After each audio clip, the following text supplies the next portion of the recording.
পৰিৱৰ্তন ক'ত? পৰিৱৰ্তন আৰু উন্নয়ন কেৱল মন্ত্ৰী বিষয়াৰ মুখত। সাধাৰণ জনতাই পৰিৱৰ্তন বিচাৰি হাহাকাৰ কৰিছে, কিন্তু আছে যদি সমস্যা আৰু দুৰ্ভোগ। পৰিৱৰ্তনহে পাবলৈ নাই।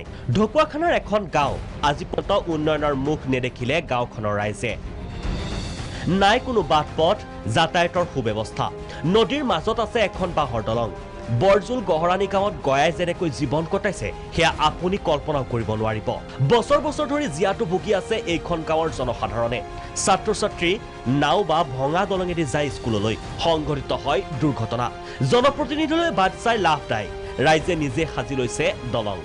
অসুবিধা এতিয়া বৰ্তমানে ৰাস্তা আৰু দলং, তাৰ বাহিৰে আমাৰ ল'ৰা ছোৱালী স্কুললৈ যাওঁতে নদী পাৰ হৈ পেলাই চব বেগ চেগ তিতি বুৰি আকৌ ঘূৰি ঘৰলৈ যাবলগীয়া হয়। যদি দলং পথ নিদিয়ে চৰকাৰে, আগন্তুক বিধানসভা নিৰ্বাচনত ভোট বৰ্জন কৰাৰ সিদ্ধান্ত এওঁলোকৰ। আমাৰ মুঠতে চৰকাৰে এইখিনি যদি দিয়ে আমি ভোট দিম, আৰু যদি এইখিনি আমাৰ কিবা কৰি নিদিয়ে, সুবিধা নিদিয়ে আমি ভোট নিদিওঁ। নুমলীগড়ত হাতে হাতে দা লৈ এজাক মহিলা। কোনো সংঘাতৰ মুহূৰ্ত নহয়। নুমলীগড়ৰ 1 নম্বৰ ৰংবঙৰ দৃশ্য এয়া। এজাক মহিলা হাতে হাতে দা কোৰ লৈ ওলাই আহিছে ৰাজপথলৈ। আচলতে বছৰ বছৰ ধৰি বিধ্বস্ত পথে জলাকলা খুৱাই আহিছিল। চৰকাৰ আহিছে, সলনি হৈছে, কিন্তু এওঁলোকৰ অৱস্থাৰ পৰিৱৰ্তন নাই। সেয়ে এওঁলোকে হাতে কামে লাগিছে। ৰহা সমষ্টিৰ মাধৱপাৰাতো ৰাইজৰ প্ৰতিবাদ।